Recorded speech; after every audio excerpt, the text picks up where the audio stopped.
اگر کوئی قیدی پڑھے تو رہائی کا انتظام ہے، اگر کوئی روزگار کے لیے پڑھے تو روزگار کا انتظام ہے، خدا قرضوں کی ادائیگی کا انتظام کر دیتا ہے۔ آپ اپنی حاجتیں بیان کرتے جائیں۔ بسم اللہ الرحمن الرحیم۔ ارشاد فرماتے ہیں امام حسن مجتبی علیہ الصلوۃ والسلام، اللہم صلی علی محمد وآل محمد، کہ تلاوت قرآن کرنے والے کی دعا ضرور مستجاب ہوتی ہے، اب چاہے فوری مستجاب ہو یا کچھ تاخیر کے ساتھ مستجاب ہو، لیکن تلاوت قرآن کرنے والا خالی ہاتھ رہتا ہی نہیں ہے۔ تو جتنا ممکن ہو سکے تلاوت قرآن، خاص سورہ مبارکہ الفتح، کہ جس کی شان امام نے ارشاد فرمائی۔ اب آئیے اس کے ساتھ ساتھ آیت نمبر 1 میں مالک دو جہاں نے اپنے حبیب کے حوالے سے خبر دی ہے، اِنَّا فَتَحْنَا لَكَ فَتْحًا مُبِينًا۔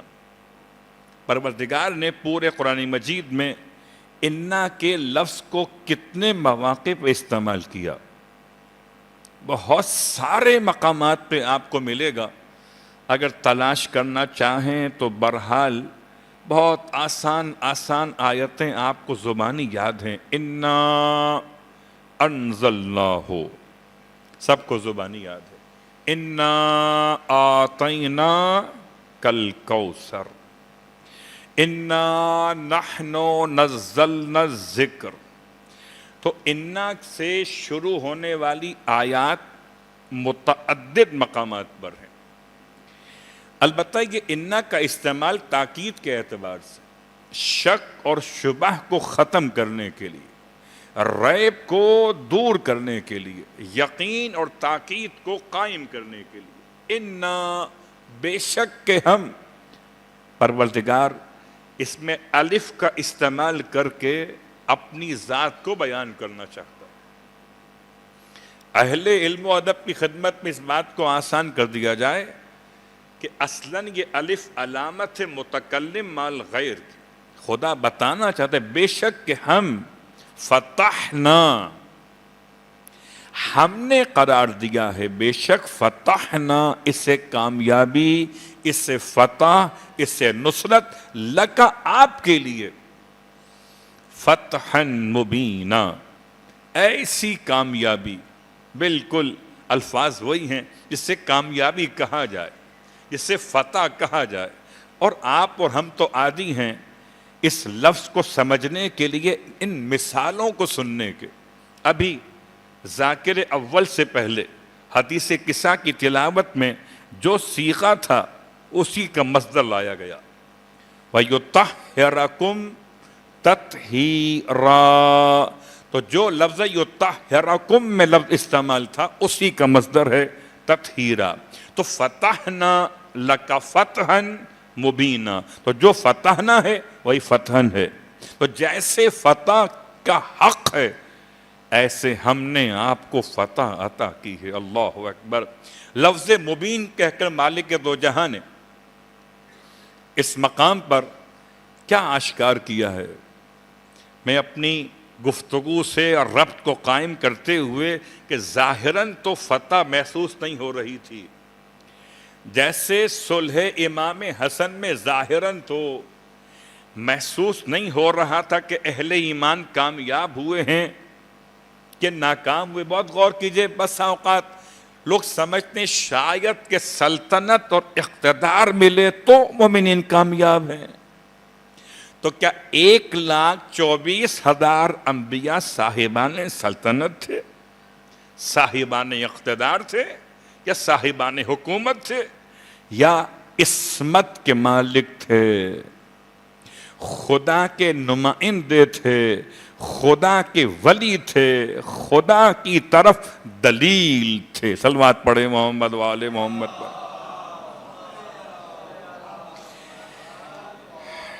تو اب لفظ مبین کو واضح کرنے کے لیے قرآن مجید فرقان حمید میں ایک سے زیادہ مثالیں موجود ہیں کہ اس فتح کو کھلی ہوئی فتح کیسے کہا جائے گا۔ تو باقی فتوحات کیا ہیں؟ غزوہ بدر کیا ہے؟ غزوہ احد کیا ہے، غزوہ خندق کیا ہے، غزوہ حنین کیا ہے، ان تمام کے ساتھ ساتھ غزوہ خیبر کیا ہے. میں نے آپ کی خدمت میں 5 نام لے لیے. ان سب غزوات کو فتح مبین نہیں کہا جاتا. اوپنلی لڑائی ہوئی ہے، سب کے سامنے ہوئی. کیا کامیابی ہے اور کیا کفار کی ناکامی ہے، کیا مولائے کائنات کی تلوار کی طاقت ہے کہ اللہ کے رسول نے اس کی شان میں خود ارشاد فرمایا کہ ضربت علی یوم الخندق افضل من عبادت الثقلین. یوم خندق کے دن علی کی ایک ضربت ثقلین کی عبادت سے افضل ہے. تو ان 5 غزوات میں خندق بھی شامل ہے. اور اس کے بعد بھی قرآن کہتا ہے نہیں، فتح مبین اور ہے، عام فتح اور ہے. اللہ اکبر. کوئی تو خاص بات ہے. یوں سمجھیے کہ مولائے کائنات کے ہاتھ میں تلوار ہو تو افضل ہو جائے عبادت ثقلین سے ایک ضربت، اور اگر قلم ہو تو ہو جائے فتح مبین. تو قلم میں جتنا کمال ہے اتنا ہی تلوار میں کمال ہے. نہ کمال قلم میں ہے نہ کمال تلوار میں ہے، کمال تو دستے پروردگار میں ہے. اب دستے خدا میں قلم آ جائے تو سلو ہو جائے، دستے خدا میں تلوار آ جائے تو جنگ ہو جائے. اللہ اکبر. تو فتح مبین کے لفظ کے ساتھ مبین کو آسان کرتے ہوئے کہ مبین کا مطلب سورہ مبارکہ یاسین میں آپ سب ماشاءاللہ سورہ یاسین کی تلاوت تو فرماتے ہوں گے، اور نہ فرماتے ہوں تو فرمایا کیا کیجئے کہ بڑے کام کا سورہ ہے. اور کام سوچ کے نہ کیجئے، کم از کم یاسین سوچ کے کر لیجئے کہ اسے قلب قرآن کہتے ہیں. 12 مرتبہ ختم تلاوت قرآن کے برابر ثواب ہے. ساری مشکلات کا حل اس سورے کے اندر ہے، سورہ یاسین. ارشاد فرماتے ہیں اللہ کے حبیب یا علی، اگر کوئی بھوکا انسان سورہ یاسین پڑھے تو خدا اس کی بھوک مٹانے کا انتظام کر دیتا ہے. اگر کوئی پیاسا انسان سورہ یاسین پڑھے خدا اس کی سیرابی کا بندوبست کر دیتا ہے. اگر کوئی بے لباس محتاج لباس سورہ یاسین پڑھے خدا لباس کا انتظام کر دیتا ہے. اگر کوئی مقروض سورہ یاسین پڑھے خدا قرضوں کی ادائیگی کا انتظام کر دیتا ہے. اگر کوئی شادی کا خواہش مند ہو، انمیرڈ کوئی شخص ہو، مرد ہو یا عورت، سورہ یاسین پڑھے. امام سے اللہ کے حبیب فرماتے کہ خدا اس کے لیے ازدواج کا انتظام کر دیتا. اگر کوئی قیدی پڑھے تو رہائی کا انتظام ہے.